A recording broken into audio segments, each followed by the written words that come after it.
But if you've ever seen the mission control in Houston, you know, it kind of resembles this, right? But they have, what, a dozen people in that room 24 hours a day, you know, because for lack of a better word, they're babysitting astronauts, right? And I make fun. Only 2 times you're going to see this room full of people. Now, on occasion, if given a Mars mission where it only takes, you know, 6 to 9 months, where it really went down that night was we were looking at our watches at about 10:15 going, well, she's on the ground in neither 1 or 400 million pieces, and we're not going to know for about 14 minutes. So you just sit here and cross your fingers, and as you may have noticed in the video, the one thing they do know, a lot of our spacecraft. I saw it.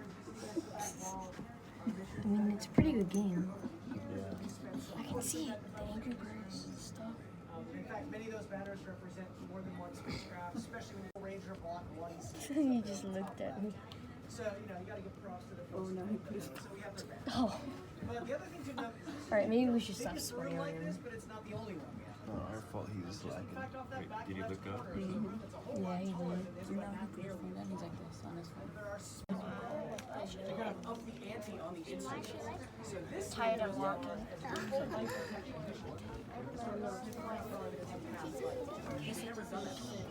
So yeah, we're going to scout all the Wave at them. what the other thing we're going to do is somebody, not all of you. It has solar arrays on that top flat surface. It has propulsion and some electronics. So I see some things that are... My name is... So Leggett that's in front. So that's the descent stick. It's something different. No, I'm looking back inside this.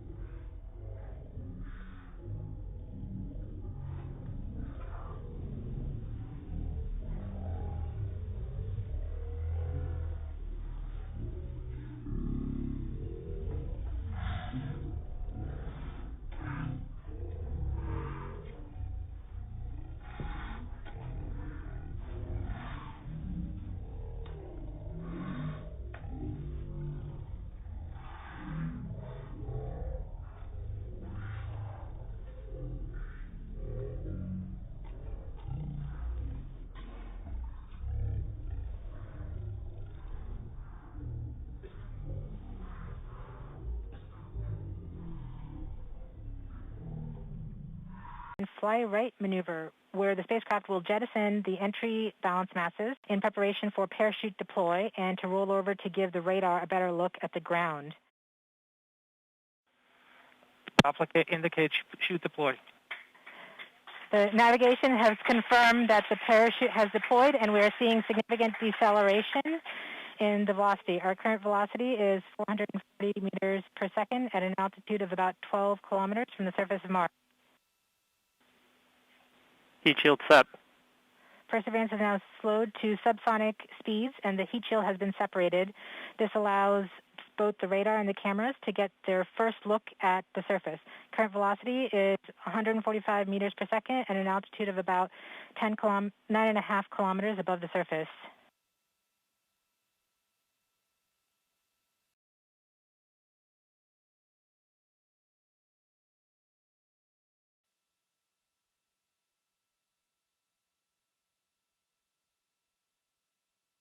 Nav filter converge. Velocity solution 3.3 meters per second. Altitude 7.4 kilometers. Now has radar lock on the ground. Current velocity is about 100 meters per second, 6.6 kilometers above the surface of Mars. Perseverance is continuing to descend on the parachute.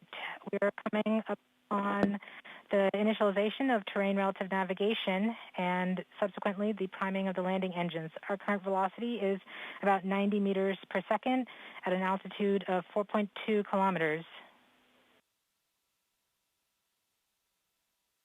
OVS valid. We have confirmation that the lander vision system has produced a valid solution and part of terrain relative navigation. Priming. TBA is nominal. We have priming of the landing engines.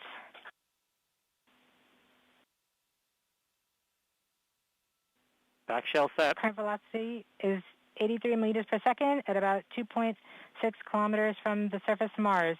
We have confirmation that the back shell has separated. We are currently performing the divert maneuver.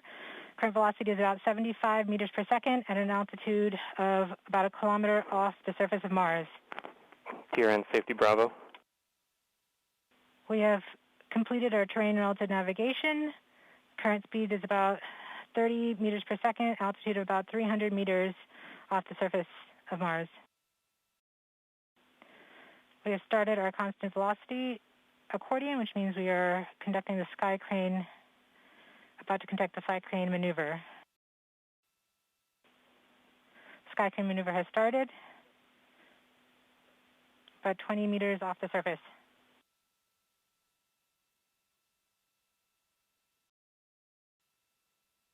We're getting signals from MRO. Tango Delta. Touchdown confirmed. Perseverance safely on the surface of Mars, ready to begin seeking the sands of past life. It's 1/4 of the full resolution of the camera, so it's been shrunk down. But you can see right there the vista that we're seeing. This is the rover, obviously, on Mars, and you can see some of the material that landed on the deck. But everything looks in good shape, and so we're using these images to inspect not only the vehicle but the surface around us. The next slide shows the view down towards the surface. You can see the wheels there. This is the same surface you just saw in the EDL cam videos. You can see some of the scouring that the rocket plumes did for us, clean it off, make it nice and clean so we can take pictures of it and dust it off for us. The next slide shows a view looking out towards the south, and this, just an amazing scene here. This is it. This is Mars. We're here in our place that we're going to be exploring over the next months and coming years. And it's just really exciting to see. You know, these scenes look familiar to us. You know, they look Earth-like in a sense. You know, you see the mountains back there and the rocks and things. It's just, it really is the surface of an alien world, and we just arrived. You can also see some more scouring there over on the right. The next image looks over towards the west. You can see the delta out there in the horizon, and again, more scouring from the rocket plumes. And then we take all of these images and we stitch them together into panoramas. And so that the next frame shows the full panorama from the NavCam stitched together. We're still working out with calibration and things, so this is you know, approximate color, but it just gives you a feel for the vista here that our new environment that we're going to explore, and we're hoping everyone will join us in seeing these images. Today we're going to be releasing a whole slew of raw images. It's been a fire hose of data, basically. We have thousands of images already from the EDL cameras, nav cams. You've seen the HAZ cams. And so we will be putting those out on the website today for people to